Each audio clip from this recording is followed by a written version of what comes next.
Siang itu, suasana pabrik serasa lebih cerah dari biasanya.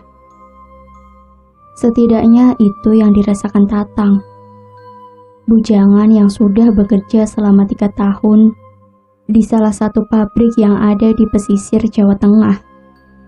Bukan karena gajinya yang naik, tapi siang itu ada banyak buruh perempuan baru. Mereka direkrut seminggu lalu oleh pabrik karena kebutuhan tenaga. Dari puluhan buruh perempuan baru, ada salah satu yang menarik perhatian Tatang. Tias namanya.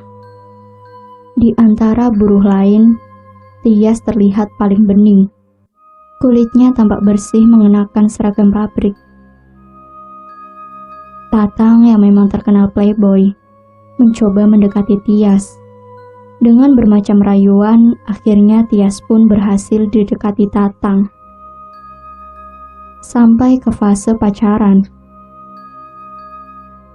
Tatang merasa senang sekali. Dari beberapa buruh perempuan yang dia pacari, Tias adalah yang paling cantik. Keberhasilan Tatang menggait Tias membuat kawan-kawannya sesama buruh merasa iri. Tapi Tatang tak ambil pusing. Seperti kelakuan Tatang sebelumnya, kali ini dia menggunakan cara pacaran yang cukup berani. 2 minggu setelah pacaran, Tatang mulai memasang perangkap. Dibujuknya Tias agar mau tidur di kontrakan Tatang. Rencana Tatang berjalan mulus. Sampai jam 9 malam, Tias terjebak tak bisa pulang ke kos-kosannya. Akhirnya mau tidak mau harus tidur di kamar kontrakan Tatang. Dengan gaya sok suci, Tatang memilih tidur di karpet, sedangkan Tias tidur di atas kasur.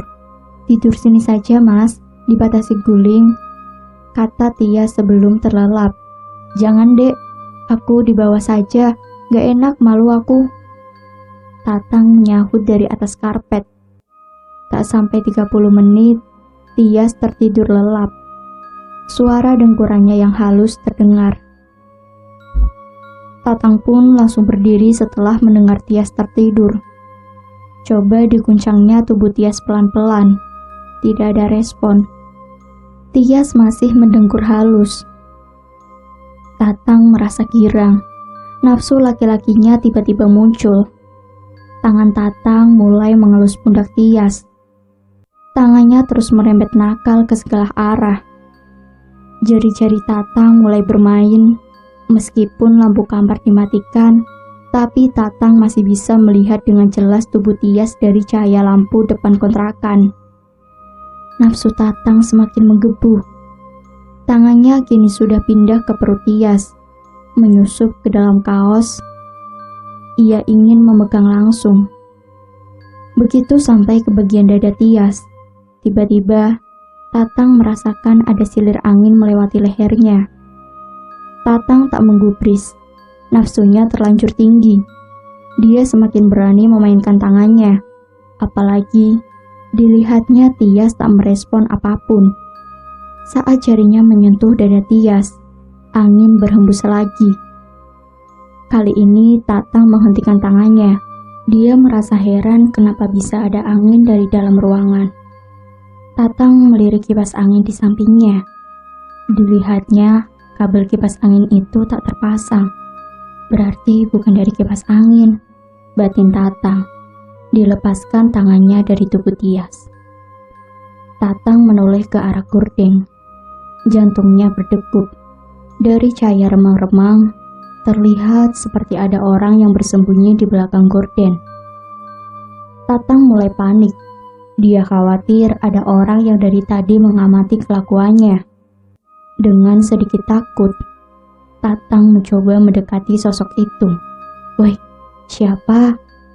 kata Tatang setengah berbisik. Dia melangkah pelan ke depan gorden. Sosok itu tak bergerak.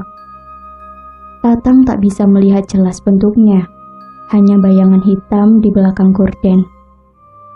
Tangannya lalu menarik kain gorden dengan cepat, dan ternyata kosong. Tidak ada apa-apa.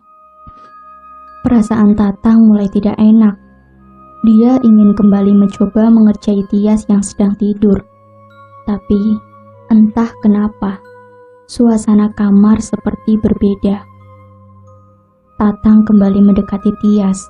Tatang kembali mendekati Tias. Kali ini tubuhnya tidur terlentang. Tatang kembali mengumpulkan nafsunya. Tias sepertinya benar-benar tidur pulas. Tatang mencoba menyingkap baju Tias, ditariknya pelan-pelan ke atas, semakin ke atas.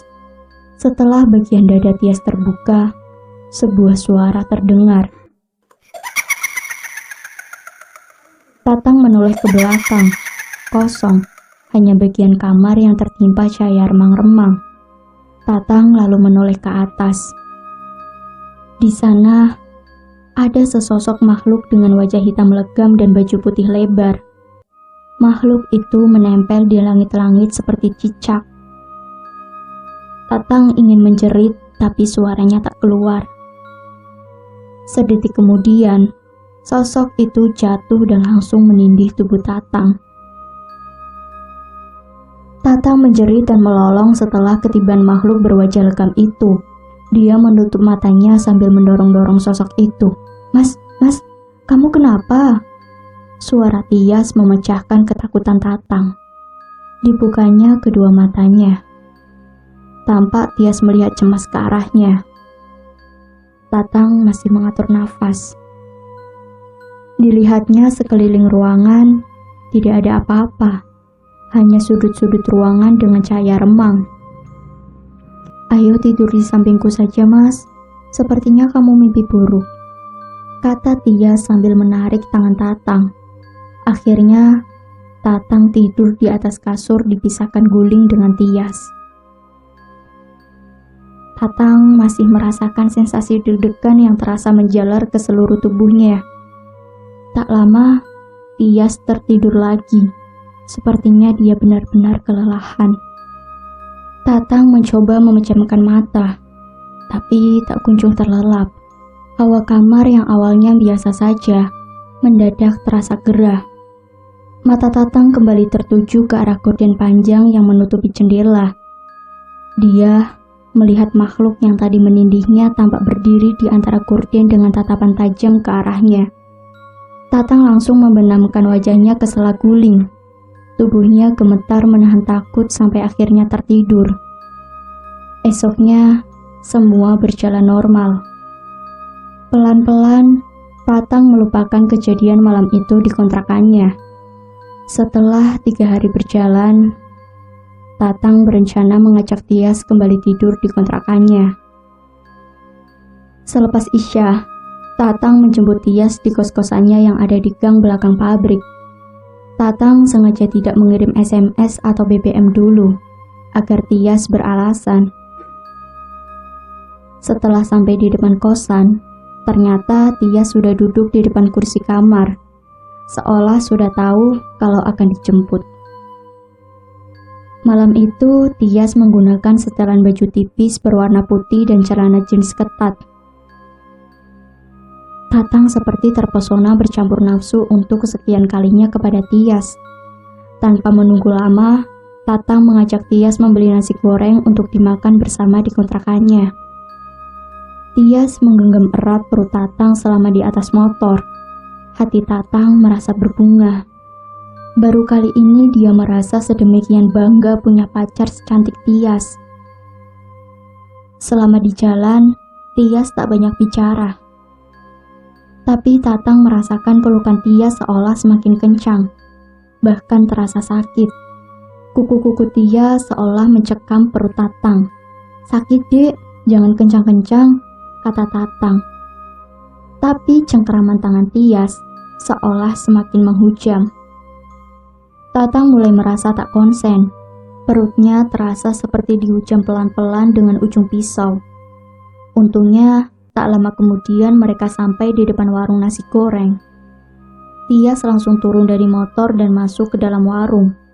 "Mas, tunggu di luar saja, Dek," kata Tatang sambil melihat ramainya orang yang mengantri nasi goreng. Tatang lalu meraba area perutnya yang terasa sedikit perih. Dibukanya kaos perlahan. Tatang pun kaget. Ternyata banyak bercak merah di kaos dalamnya yang berwarna putih. Tatang mengangkat kaos dalamnya. Ada bekas goresan seperti cakar di sekitar perutnya yang membuat luka berdarah.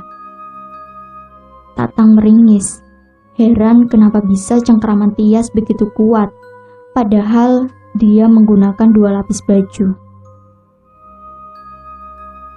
1 jam berlalu dari awal Tias masuk mengantri. Tatang mulai tidak sabar. Dia menelpon Tias. 2 kali nada tunggu. Dan akhirnya teleponnya diangkat. "Halo mas, ada apa?" Suara Tias di seberang telepon. "Masih lama deh antrinya, sudah sejam," balas Tatang. "Antri apa mas?" sahut Tias. "Loh, kan kamu di dalam warung, kok tanya antri apa?" Tatang mulai merasa emosi. "Aku di rumah Widi mas. Maaf lupa ngabari, tadi pulang kerja langsung ke sana." Tias menjawab lagi. Dek. Tatang merasa kaget. Dimatikannya telepon itu, lalu turun dari motor dan masuk ke dalam warung. Tatang seperti orang bingung, melihat satu persatu kursi, tidak ada Tias di sana. Di deretan orang yang berdiri mengantri, juga tidak ada. Tatang lalu buru-buru keluar dari warung. Diteleponnya Tias lagi, memastikan kalau Tias tidak berbohong. Jelas-jelas tadi dia memuncengkan Tias. Karena tak sabar, Tatang pergi ke tempat tinggal Widi, teman satu pabrik Tias. Ternyata pacarnya memang ada di sana, tapi Tatang masih mengira jika Tias berbohong. "Kalau nggak percaya tanya Widi mas," sahut Tias sambil menahan tangis. Tatang tetap tidak percaya. Akhirnya Tias pasrah. Dia ingin menuruti apa saja permintaan Tatang, asal membuat penjelasannya dipercaya. Entah memang disengaja atau bagaimana, kesempatan itu dibuat Tatang untuk meminta Tias menginap di kontrakannya. Tias pun menurut dan malam itu langsung pergi ke kosan Tatang. Emosi yang memenuhi kepala Tatang kini berubah menjadi nafsu. Dia seolah mendapat kesempatan lagi untuk bisa melampiaskan nafsunya kepada Tias. Di dalam kamar kontrakan, Tatang tak malu-malu lagi tidur di atas kasur dengan Tias. Sambil merayu Tias, Tatang mulai menjamah tubuh wanita itu. Awalnya Tias berusaha menolak halus, tapi Tatang kembali merayu sampai Tias akhirnya diam saja digerayangi Tatang. Melihat Tias yang tak melakukan penolakan, Tatang semakin berani. Tias dimintainya berdiri membelakangi Tatang, lalu perlahan Tatang melepas kaos yang dipakai Tias. Dada Tatang berdegup. Nafasnya semakin memburu setelah melihat bagian atas tubuh Tias sudah tak berpakaian. Tias terlihat menunduk sambil menutupi dadanya. Tatang semakin berani. Kali ini, dipelorotkannya celana kain Tias dari belakang dengan terus mendengus. Ketika celana itu diturunkan sampai mata kaki, Tias memanggil Tatang. Mas Tatang," katanya. Tatang yang dalam posisi berjongkok menoleh ke atas ke arah kepala Tias. Dilihatnya, kepala Tias yang memanggilnya tadi berputar 180 derajat, lalu meringis ke arah Tatang. Mata Tatang langsung melotot, tubuhnya terjengkal ke belakang. Sosok Tias yang kepalanya berputar ke belakang itu menggerakkan tangannya seperti penari Jawa. Kepala itu kemudian tertawa. Dengan penampilan yang ganjil, sosok itu lincah menari.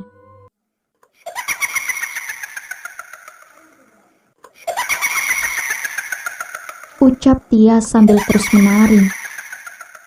Celana Tatang basah akibat terkencing-kencing. Mulutnya masih melongo melihat wajah Tias yang tersenyum meringis di atas punggung. Dengan tenaga terakhir, Tatang lalu berdiri keluar kontrakan. "Setan," kata Tatang setelah berhasil melewati pintu kontrakan. Dia berlari sampai ke kontrakan Imam, teman satu pabriknya yang berjarak sekitar 50 meter dari kontrakannya. Tatang menggedor-gedor pintu kontrakan Imam. Tak lama, pintu dibuka. Tatang langsung berlari masuk ke dalam kontrakan Imam, lalu meringkuk di atas kursi. "Kowe kenapa, Tang?" "Kayak habis ketemu setan," kata Imam heran. Tatang tak menjawab. Dia masih meringkuk. Imam mencoba menenangkan Tatang sambil menawarinya minum. Setelah meneguk air, Tatang akhirnya buka mulut. "Aku cerita besok saja, Mam. Malam ini aku nginap sini ya. Besok tak ceritakan," kata Tatang sambil mengatur nafas. Malam itu, Tatang akhirnya menginap di kontrakan Imam. Dia tak berani kembali ke kontrakan sampai waktu masuk pabrik. Esoknya, Tatang seperti tak berani menatap bagian tempat kerja perempuan. Dia melihat ada Tias yang sedang bekerja dari kejauhan. Tatang masih teringat betapa seramnya kejadian tadi malam. Kepala Tias berputar ke belakang, lalu menari-nari. Tubuh Tatang mendadak gemetar mengingatnya. Saat jam makan siang, HP Tatang berdering. Dilihatnya nomor tidak dikenal. Tatang berusaha untuk mengabaikan, tapi nomor itu terus memanggil. HP-nya berkali-kali berdering. "Halo, siapa ya?" kata Tatang mengangkat telepon. Tidak ada jawaban dari si penelepon. Tatang menunggu. Sesaat sebelum Tatang memutuskan teleponnya, pria penelepon menjawab. "Nak Tatang malam ini ke rumah ya. Tias suruh mengantar. Saya Diman, bapaknya Tias. Kalau Nak Tatang tidak ke rumah, saya tidak jamin keselamatan sampean." Telepon lalu terputus setelahnya. Nafsu makan Tatang mendadak hilang setelah menerima telepon itu. Dia khawatir apa yang dilakukannya terhadap Tias berimbas ke masalah baru. Tatang kemudian menceritakan kepada Imam apa yang terjadi kepada dirinya, lalu meminta pertimbangan apakah harus datang atau tidak ke rumah Tias. "Wah, celaka kowe, Mam. Jangan main-main sama orang daerah R. Orang sana pinter-pinter," ujar Imam bereaksi. Tatang yang mendengar omongan Imam semakin khawatir. "Saranku, kowe kesana saja. Tapi setelah itu, jangan main-main lagi sama Tias. Bahaya," kata Imam lagi. Setelah menimbang-nimbang, Tatang akhirnya memilih mengikuti saran Imam. Sepulang kerja, Tatang mencari Tias dan menceritakan jika bapaknya baru saja menelepon. Tias mengangguk. "Nanti habis maghrib kita berangkat, Mas. Biar nggak kemalaman sampai rumah," jawabnya. Selepas maghrib, Tatang sudah siap mengantar Tias. Tak lupa, dia membawa satu kresek keripik yang dibelinya di pasar oleh-oleh. Jarak antara kota tempat kerja Tatang dan rumah Tias sekitar 2 jam perjalanan. Ketika sampai tempat tinggal Tias, jam sudah menunjukkan pukul 9 malam. Tempat tinggal Tias masuk ke area kampung. Ada sungai besar dengan jembatan besi tua sebelum masuk ke kampungnya. Rumah-rumah terlihat berdiri jarang-jarang. Motor Tatang harus melewati jalan setempat kecil yang dihimpit pepohonan bambu untuk sampai ke rumah Tias. Jam sudah menunjukkan setengah 10 malam. Rumah Tias tampak sepi sendiri di antara rerimbunan pohon. Bagian depan rumahnya semi permanen berwarna coklat tua. "Ayo Mas, masuk," kata Tias menarik tangan Tatang. Di dalam rumah ternyata sudah ada bapak Tias dan ibunya. Mereka duduk berjajar di kursi yang terbuat dari anyaman bambu. Cahaya neon membuat Tatang bisa melihat jelas wajah Pak Diman, ayah Tias. Dia kemudian menyalami kedua orang tua Tias. Suasana malam itu agak canggung. Entah kenapa, Tatang merasa gelisah ketika memasuki rumah itu. Tias juga tak seperti biasanya. Malam itu, Tias seperti menyerahkan Tatang kepada kedua orang tuanya. Tias tak banyak bercanda atau berbicara seperti biasa. Suasana menjadi tambah dingin karena Pak Dimam juga irit bicara. "Ayo ke dapur dulu nak Tatang. Tias, ibu sudah masak dari tadi, keburu dingin," kata ibu Tias memecah keheningan. Ibu Tias selalu beranjak ke arah dapur. Pak Diman menyusul di belakangnya. Tias menarik tangan Tatang pelan mengikuti orang tuanya. Dapur keluarga Tias ada di bagian belakang rumah. Seperti rumah orang desa pada umumnya, dapurnya masih berlantai tanah. "Ayo nak, ibu masak ikan gurami tadi, sama sambal bawang," kata ibu Tias sambil membuka tutup nasi. Ada 2 potong besar ikan goreng di atas meja. Pak Diman langsung memotong bagian kepala ikan itu dan memindahkan ke piringnya, seperti tak menghiraukan ada tamu di sana. Tias selalu memotongkan bagian daging ikan dan memindahkannya ke piring Tatang. Tias sendiri memilih memakan telur dadar yang dibuat ibunya. Tatang berusaha makan perlahan. Dilihatnya Pak Diman makan dengan rakus, sementara Tias makan dengan posisi menunduk menatap piring. Tatang menyuapkan daging ikan dan nasi yang ada di tangannya. Begitu sampai mulutnya, Tatang merasakan ada rasa getir dan lengket di mulutnya. Karena tak enak, dilepehnya makanan di mulutnya. Dilihatnya, nasi yang dimakannya tadi bercampur dengan daging berwarna hitam kemerahan, mirip daging bangkai.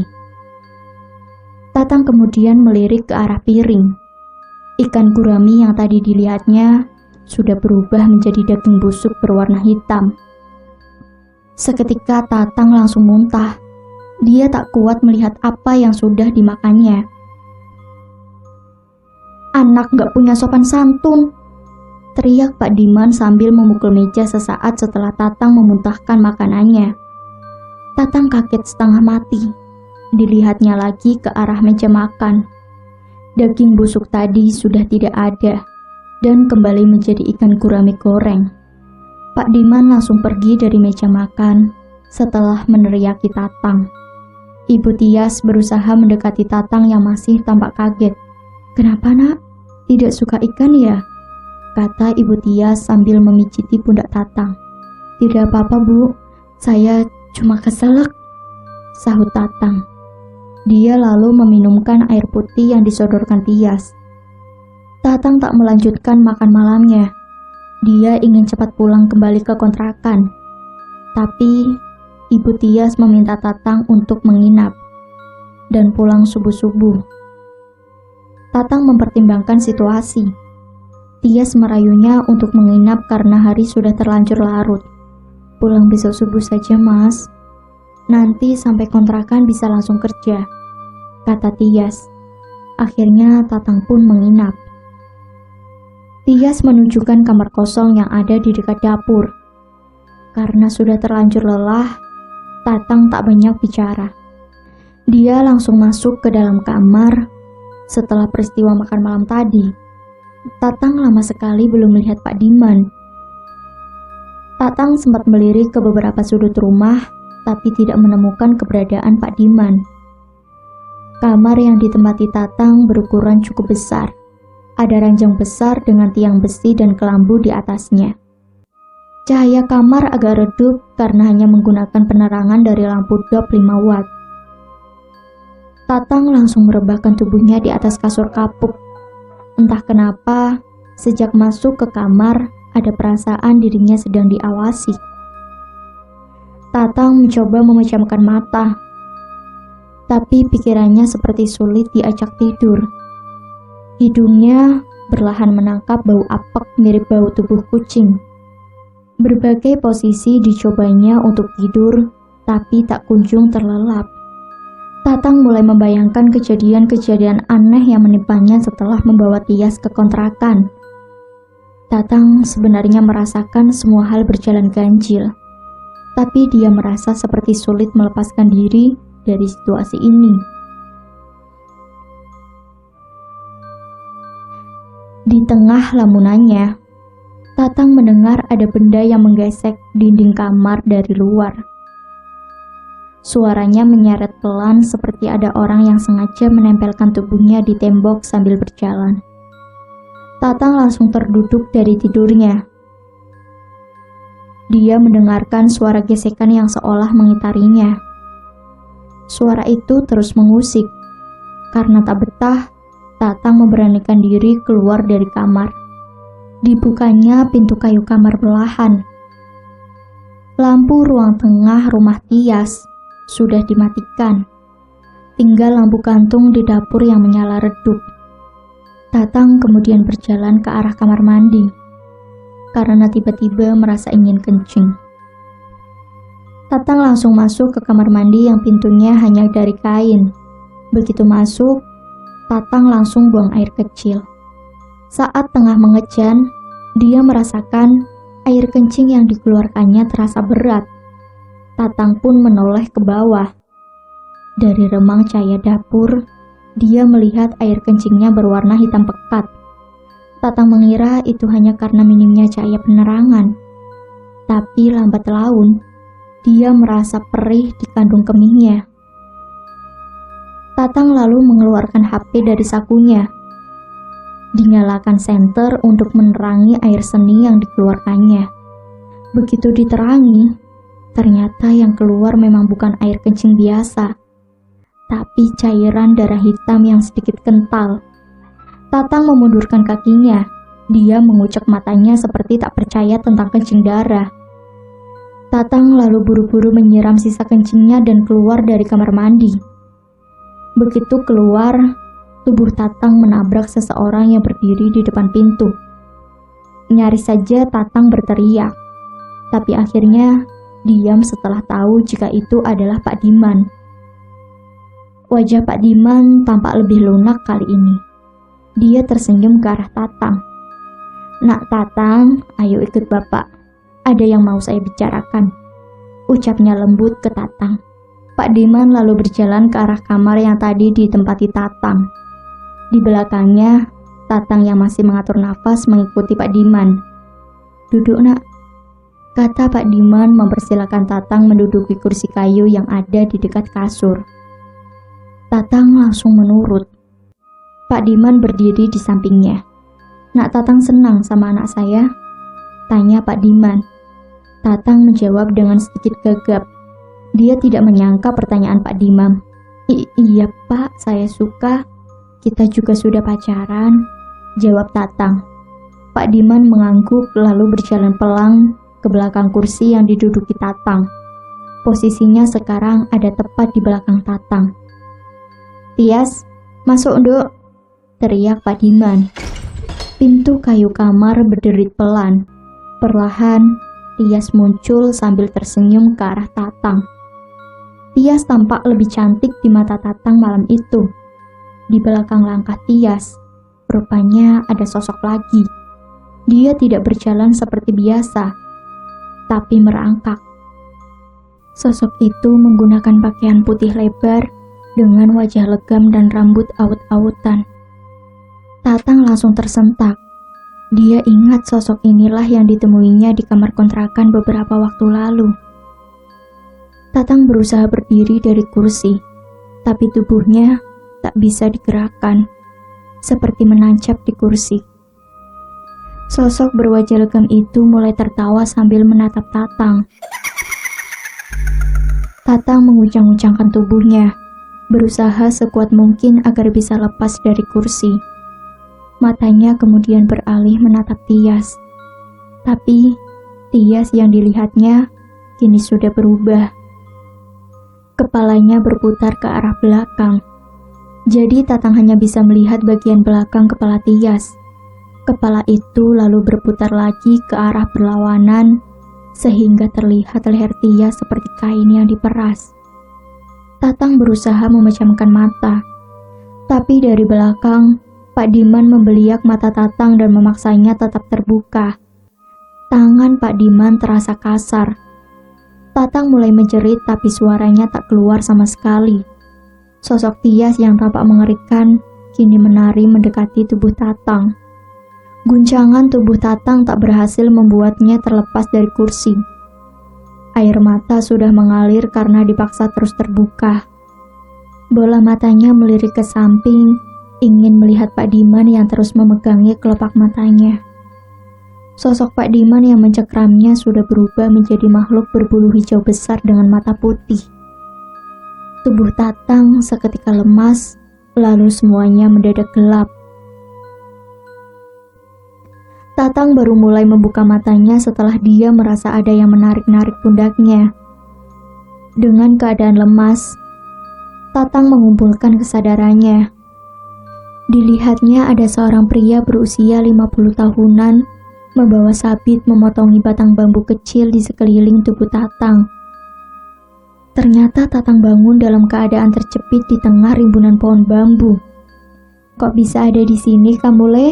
Kamu habis mabuk ya?" kata pria itu sambil membantu Tatang keluar dari rumpun bambu. Setelah keluar dari rimbunan bambu, barulah Tatang mulai bisa bicara. Dia menceritakan jika dirinya menginap di rumah Pak Diman. Orang yang membantu Tatang mengercitkan dahi lalu mengangguk. Dia lalu memberi Tatang minum dari botol air bekas air mineral yang dibawanya. "Sampean lurus saja ke depan, rumah Pak Diman ada di dekat sana," tunjuk pria itu. Tatang sempat ragu, tapi pria itu mengatakan akan mengantarnya.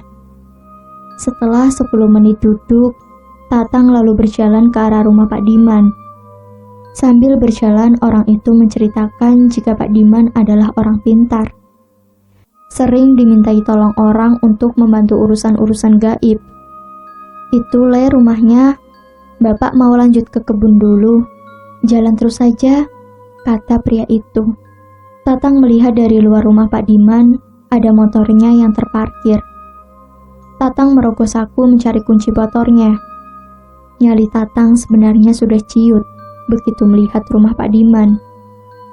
Tapi di pikirannya saat ini adalah bagaimana bisa secepat mungkin meninggalkan daerah itu. Tatang sempat menoleh ke belakang, ingin berterima kasih pada petani tadi. Tapi pria itu sudah tidak terlihat batang hidungnya. Tatang lalu bergegas mendekati motornya. Tak butuh waktu lama, begitu mesin menyala, langsung diputarnya kendaraannya menjauhi rumah Pak Diman.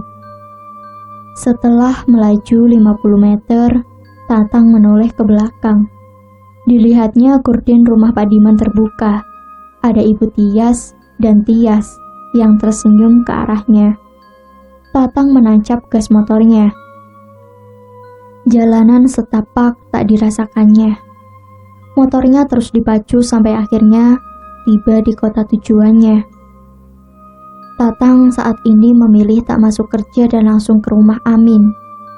Diceritakan semua kejadian yang menimpanya ke sahabatnya itu. Amin yang mendapat cerita hanya bisa mengangguk-anggukkan kepala sambil menatap Tatang. "Untung masih bisa balik kue, Tang. Kayaknya memang ayah Tias bukan orang sembarangan. Mending sekarang jangan dekat-dekat lagi," kata Amin. Sejak kejadian itu, Tatang tak pernah lagi berhubungan dengan Tias. Jika ketemu di pabrik, Tatang sering ketakutan sendiri dan memilih berlari menjauh. Tak lama setelah itu, Tatang memilih pulang kampung, bekerja di tempat tinggalnya.